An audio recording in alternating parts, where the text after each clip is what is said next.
World Tier Millionaire checking back in with y'all once again. Tonight I want to talk to y'all about wholesaling. It's a real actual deal that we did some months ago in 2020. These are real numbers that we did. What I'm going to do, I'm going to talk to you about how we found the deal, how we negotiated the deal, got it under contract, how we sold it to the end buyer, and I'm actually going to let you know how the end buyer actually took this property and made a profit as well. So without further ado, let's dive into this. So this is like I say, it was an actual deal, a real live deal that we did in Warner Robins, Georgia. Okay? So majority of our business is out of Georgia. This one was in Warner Robins. So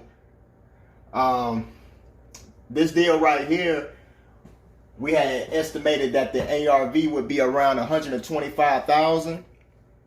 So, you know, this is the most important number in any deal, the ARV. You have to know your ARV. Without your ARV, you have no deal. All right? Because you have to know how to get your number from your ARV to know how much to pay for a property, unless you probably overpay for a property.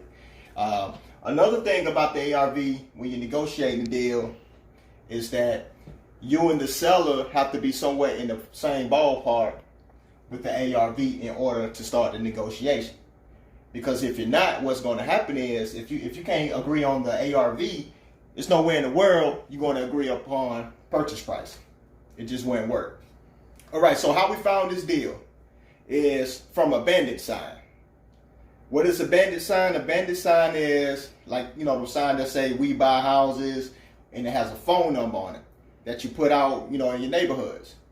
So a seller sees that sign, they call the number, then they, you know, you ask them some information, they give you information on the property, and then you'll go visit the property, negotiate, get on the contract, things of that nature. So we got this deal from what we call an inbound call. Seller called us from a bandit sign. All right. So once we talked to the seller on the phone, we found out that it was some motivation there. So that made us want to go visit the property. Now, we normally don't go visit properties unless we know it's some signs of motivation. All right. When I first started this business, I used to go looking at every house, looking at, you know, because I was just that anxious like that. But what it does, it's time consuming, takes up a lot of your time. So my suggestions to you is make sure it's some motivation there before you go look at the house. So when we spoke with the seller, it was signs of motivation, so we went and looked at it. So once we did the walkthrough, just talking with the seller, recapping what we talked about over the phone, and then I just asked him, why are you selling? That's like a golden question. Why are you selling? Always ask that question. So when you ask that question, why are you selling? Based upon that answer they give you, that's where you're going to start building your deal around. Okay? You find the problem, solve the problem, get the deal. It's just that simple. Don't worry about the money. Don't worry about the numbers right then. Find the problem, solve the problem, you get the deal. The money is just the byproduct. It's a bonus for you. I promise you. We are problem solvers as investors. All right. So anyway, with this deal right here, we estimated 125 for the ARV. Okay. So what we did was we had to break our numbers down. So what we did 125,000 times 70%, which gives you 87.5. All right. Now, why 70%? The reason why we do 125 times 70% is we'll pay up to 70% of retail value for a property. Okay? We do not pay retail. We'll pay up to 70% of retail value for a property. So that's why we times it by 70%, which give us $87,500. All right? So then you want to subtract your rehab costs. We estimated on this deal that rehab cost was $16,500. So we would take $16,500 from $87,500, which will leave us $71,000. Okay? So now we have $71,000. The $71,000 is what we call the MAYO.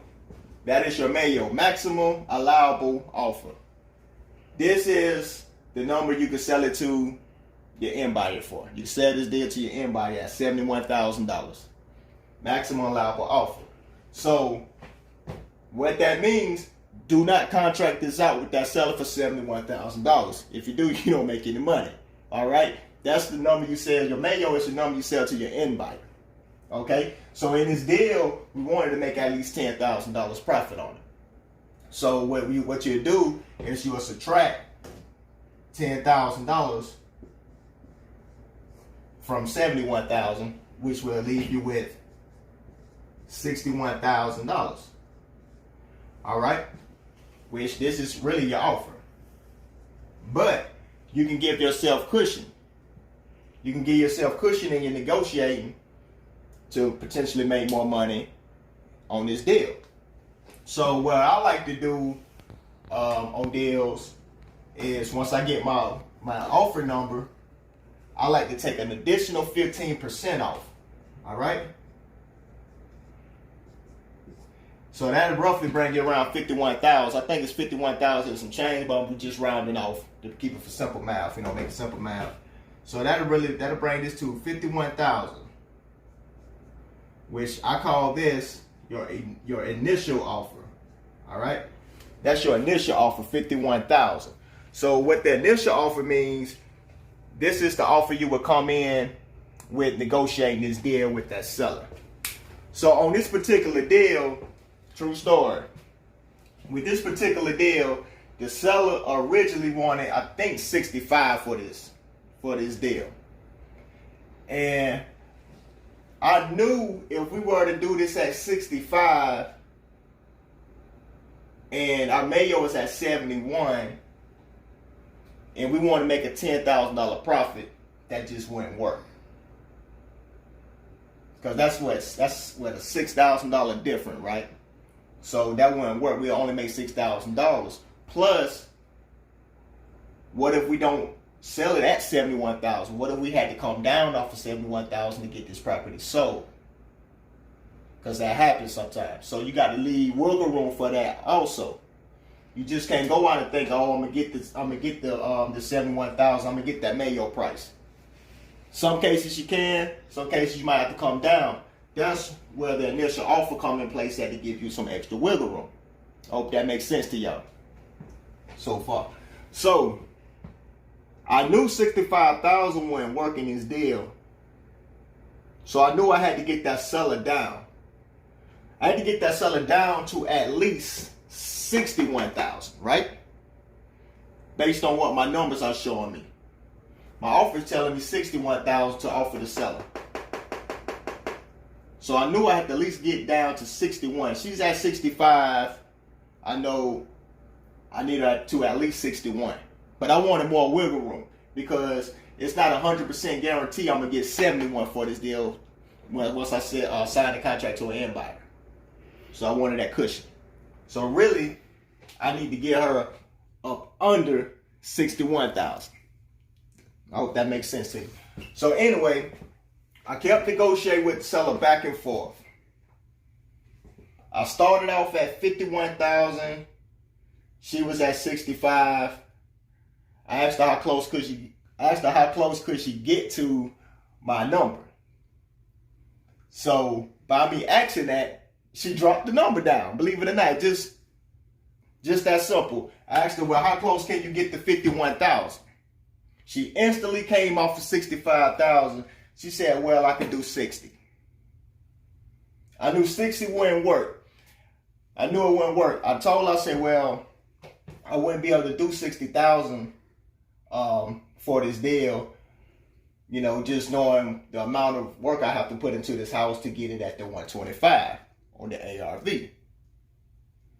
So she understood that it did need work. It needed some work. Okay? And I remind you, this was a free and clear property. So she didn't have no mortgage on it. She didn't owe any back taxes, any liens, anything like that. So it was like pure cash. All whatever she sells this house for, she gets all the cash. So I knew it was a lot more wiggle room in this deal because all the money goes to her and her husband. Okay, so now I have her at 60. I'm at 51. So we just kept talking for a little bit longer. So she was like, well, I could do 60 and I'm at 51. So I told her, I said, well, look, Mrs. Seller, I really don't like to play the back and forth game with sellers. So I'm willing to pay you $55,000. I just took it to 55, right? I said, I'm willing to pay you $55,000 for your property. If that's something you'll be willing to do. So she sat there for a minute, thought about it. She said, well, I really want 60 for it. And I told her, that's understandable. That's understandable that you want 60 for it, but I'm just not willing to pay $60,000 for it. I can do 55. So, true story, she talked it over with her husband for a minute. She's like, let me talk to him and this and that. So she talked to him. She came from 55 to like 57,000. Okay? She came to 57,000. I told her, I said 57 just will not work for me. So this is what I told her. True story. This is what I told her. I said, my numbers are telling me 55,000. And I have to stick by what my numbers are telling me because when I first started this business, I used to see my numbers. I used to use the Mayo formula like I'm showing you. I used to see my numbers, but I used to always go over my number when I was negotiating a deal. And that whole year, deals just kept blowing up on me left and right. I didn't close any deals. So I made a promise to myself that I would trust in my numbers. So I trusted in my numbers. I trusted my numbers on this deal, which in reality, I could have came up a little bit more. I could have did the 57, but I wanted the 55. Why? Because it was not 100% guarantee I was going to get this deal sold at 71, and I wanted to make $10,000 off of it. Okay? That's why I stayed true to 55. But based on these numbers, I could have went to 61. I just didn't want to do it. Now, you can do this in deals if you want to. You can go up to it. I've been doing it for a while. I'm a lot more seasoned now, so I know how to negotiate a lot better than what I used to. That's why I was able to get the deal up under the 61 like I did. So, but anyway, so I told her 55 is where I'm at. I'm not able to do 57. So she spoke it over with her husband again. They said, okay, we can do it. How soon can you close? So in order for us, this was the deal maker. In order for us to get that deal at 55, it had to be a quick closing. I think we had to close this deal in 14 days. I think it was like 14 days or so. We didn't even get 30 days on it. I don't think we got quite 30 days on it. We normally get about 30 days, if not longer, on the contract. But in order for us to get it at 55, we had to close quick to satisfy the seller. So we agreed to it. We knew we had such a great deal. Shouldn't be a problem to move it that quick. So what we did was we went ahead and contracted it out for 55. We end up marketing this deal to an end buyer. We actually already had this buyer on our list. So what we did, we just did an email blast to all of our end buyers. One investor called back, liked the deal, went and looked at it, paid some earnest money deposit. I think he paid $2,000 or $2,500 non-refundable earnest money deposit for this deal. And he closed it in those 14 days. So he ended up buying our contract. We assigned our contract to him for $65,000. For $65,000. We had it on the contract for $55,000. We ended up selling it to our end buyer for $65,000.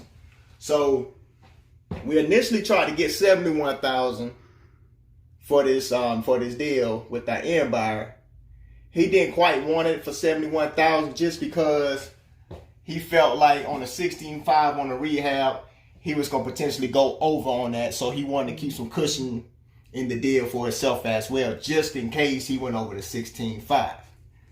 So that being said, you always got to leave room for negotiating. You got to leave wiggle room for it, because rehabs have a tendency of going over budget rather than going under budget. So if you know it's going to be around 16.5, you probably put in 18, maybe 19,000 in it. Okay? Plus his closing costs, holding costs, all of those things like that. So it's a lot that comes into a deal when you're on the investment side of it. When you actually buying the property, you got all the fees that you have to pay before you make a dime, versus wholesaling. So we always have to take all of that into consideration. So that's why we try to have as much wiggle room in the deal, for we can still get what it is we want to make, and make sure our end buyer able to make some good money as well. Just in case they run into some hiccups on their deal, they still will be okay.